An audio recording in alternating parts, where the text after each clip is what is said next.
രണ്ട് വനിതകൾ ഉൾപ്പെടെ നിയമസഭാ തിരഞ്ഞെടുപ്പിൽ 25 സ്ഥാനാർത്ഥികളെ പ്രഖ്യാപിച്ച മുസ്ലിം league. Doctor MK. മുനീറിന് സീറ്റില്ല. P K. Kunhalikutty മലപ്പുറത്തും കെ.എം. ഷാജി വേങ്ങരയിലും മത്സരിക്കും. പാർട്ടിയുടെ തീരുമാനം അംഗീകരിക്കുന്നുവെന്നാണ് ഡോക്ടർ എം.കെ. മുനീറിന്റെ പ്രതികരണം. എം.കെ. മുനീർ ആരോഗ്യ കാരണങ്ങൾ ചൂണ്ടിക്കാട്ടി സ്വയം മാറിയത് എന്ന് PMA സലാമും പ്രതികരിച്ചു. ഗോകുൽ കെ വേണുഗോപാൽ മലപ്പുറത്ത് വിവരങ്ങളുമായി ചേരുകയാണ്. ഗോകുൽ, 2 മണ്ഡലങ്ങൾ ഒഴിച്ച് മറ്റെല്ലാ മണ്ഡലങ്ങളിലും ലീഗിന്റെ സ്ഥാനാർത്ഥികളായി. ആരൊക്കെ എവിടെയൊക്കെ മത്സരത്തിന്? 27 മണ്ഡലങ്ങളിൽ 25 മണ്ഡലങ്ങളിലെയും സ്ഥാനാർത്ഥികളെ ഇന്ന് പാണക്കാട് സാദിഖ് അലി ശിഹാബ് തങ്ങൾ പ്രഖ്യാപിച്ചിരിക്കുകയാണ്.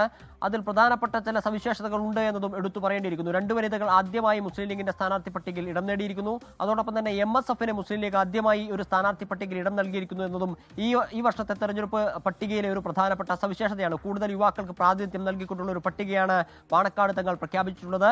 മണ്ഡലം തലം മുതൽ സംസ്ഥാന നേതാക്കൾ വരെ പി.കെ. കുഞ്ഞാലിക്കുട്ടി ഉൾപ്പെടെയുള്ള ആളുകളുമായി സാദിഖ് അലി തങ്ങൾ നേരിട്ട് കൂടിക്കാഴ്ച നടത്തിയതിന്റെ അടിസ്ഥാനത്തിലാണ് ഇത്തരമൊരു പട്ടികയിലേക്ക് മുസ്ലിം ലീഗ് എത്തിയിട്ടുള്ളത്. മണ്ഡലം പ്രസിഡന്റ് മുതൽ ദേശീയ ജനറൽ സെക്രട്ടറി ഉൾപ്പെടെയുള്ള ആളുകൾ വരെ ഈ പട്ടികയിൽ, ഈ സ്ഥാനാർത്ഥി പട്ടികയിൽ ഇടം പിടിച്ചിരിക്കുന്നു എന്നുള്ളതും ഒരു പ്രധാനപ്പെട്ട സവിശേഷതയായി കാണാൻ വേണ്ടി സാധിക്കും. പി.കെ. ഫിറോസ്, പി.കെ. നവാസ്, ടി.പി. അഷ്റഫ് അലി തുടങ്ങിയ യൂത്ത് ലീഗ് നേതാക്കൾക്ക് സ്ഥാനാർത്ഥിത്വം നൽകിയിരിക്കുന്നു. അതോടൊപ്പം തന്നെ ഫാത്തിമ തഹരിയ ഉൾപ്പെടെയുള്ള വനിതാ നേതാക്കൾക്ക് ഈ തെരഞ്ഞെടുപ്പ് പട്ടികയിൽ പ്രാതിനിധ്യം നൽകിയിരിക്കുന്നു എന്നത് എടുത്തു പറയേണ്ടതാണ്. STUവിന്റെ, അതായത് സ്വതന്ത്ര തൊഴിലാളി യൂണിയൻ, മുസ്ലിം ലീഗിന്റെ തൊഴിലാളി പോഷക സംഘടനയാണ്. അതിന്റെ പ്രസിഡന്റ് അഡ്വക്കേറ്റ് എം റഹ്മത്തുള്ളയ്ക്ക് മഞ്ചേരിയിൽ സ്ഥാനാർത്ഥിത്വം നൽകിയിരിക്കുന്നു. അങ്ങനെ എല്ലാ വിഭാഗത്തിലും പെട്ട ആളുകളെയും പരിഗണിച്ചുകൊണ്ടുള്ള ഒരു സ്ഥാനാർത്ഥി പ്രഖ്യാപനത്തിനാണ് മുസ്ലിം ലീഗ് ഇന്ന് നടത്തിയിട്ടുള്ളത്. കഴിഞ്ഞ 2 ദിവസമായി മുസ്ലിം ലീഗിന്റെ മലപ്പുറം ജില്ലാ കമ്മിറ്റി ഓഫീസ് നടത്തിയ ഒരു മാരത്തോൺ കൂടിക്കാഴ്ചയുടെ ചർച്ചയുടെയൊക്കെ ഒരു ഫലമാണ് ഇന്നുണ്ടായിട്ടുള്ളത് എന്നുള്ളതാണ് ഈ മുസ്ലിം ലീഗിന്റെ സ്ഥാനാർത്ഥി പ്രഖ്യാപനത്തിലെ ഏറ്റവും സവിശേഷമായ കാര്യം. അതോടൊപ്പം തന്നെ എം.കെ. മുനീറിന്, കാലങ്ങളായി കൊടുവള്ളിയിൽ മത്സരിച്ചു വന്നുള്ള എം.കെ. മുനീറിന് CH മുഹമ്മദ് കോയയുടെ മകന് ഇക്കുറി സ്ഥാനാർത്ഥിത്വം ഇല്ല എന്നുള്ളതും ഇതിലെ ഒരു സവിശേഷതയെ പറയാവുന്നതാണ്. സവിശേഷതകളുള്ള സ്ഥാനാർത്ഥി പട്ടികയാണെന്ന് മുസ്ലിം ലീഗ് പ്രഖ്യാപിച്ചത്. പക്ഷേ ആ സ്ഥാനാർത്ഥി പ്രഖ്യാപനത്തിലും കടുത്ത അതൃപ്തിയുണ്ട് വനിതാ ലീഗിന്. സ്ഥാനാർത്ഥി പട്ടികയിൽ നിന്ന് വനിതാ ലീഗിനെ പാടെ തഴഞ്ഞെന്നാണ് ദേശീയ ജനറൽ സെക്രട്ടറി നൂർബിന റഷീദ് 24നോട് പറഞ്ഞത്. മുസ്ലിം ലീഗിന്റെ ഏറ്റവും അതിശക്തമായ ഒരു പോഷക സംഘടനയാണ് വനിതാ ലീഗ്.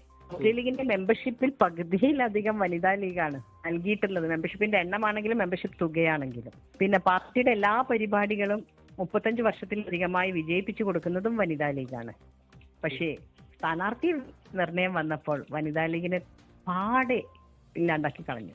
ഈ കേരളത്തില് 35 വർഷത്തിലധികം പ്രവർത്തിക്കുന്ന വനിതാ ലീഗിന്റെ സമുന്നതരായ ഒരുപാട് നേതാക്കന്മാര്, സ്ത്രീകളുടെ വിഷയം വരുമ്പോൾ മാത്രം സ്ത്രീകള് പഴയതും എന്താ പറയണ്ടേ, തലമുറ മാറ്റം എന്ന് പറഞ്ഞിട്ട് കൊടുക്കണം. പുരുഷന്മാരുടെ കാര്യം വരുമ്പോ ഒക്കെ 3-4 ടേം നിന്നവരും. പിന്നെ ഏറ്റവും വിശേഷം എന്ന് പറയുന്നത് ബഹുമാനപ്പെട്ട തങ്ങളെയൊക്കെ വളരെയധികം വിമർശിച്ച വ്യക്തികളാണ്. അതൊരു റോങ് മെസ്സേജല്ലേ കൊടുക്കുന്നത്. പ്രതിഷേധം വനിതാ ലീഗിൽ ഒതുങ്ങുന്നില്ല. സീറ്റ് നൽകാത്തതിൽ മുസ്ലിം ലീഗ് നേതൃത്വത്തിനെതിരെ അതൃപ്തി പരസ്യമാക്കി അബ്ദുറഹ്മാൻ രണ്ടത്താണ് രംഗത്ത് വന്നു. പാർട്ടിക്ക് വേണ്ടി അധ്വാനിച്ചവരെ തിരിച്ചറിഞ്ഞ് അംഗീകാരം കൊടുത്ത മഹാൻ എന്ന കുറിപ്പോടെയായിരുന്നു അദ്ദേഹത്തിന്റെ പ്രതികരണം. പോസ്റ്റ് പങ്കുവച്ച് നിമിഷങ്ങൾക്കകം അത് ഡിലീറ്റ് ചെയ്യുകയും ചെയ്തു.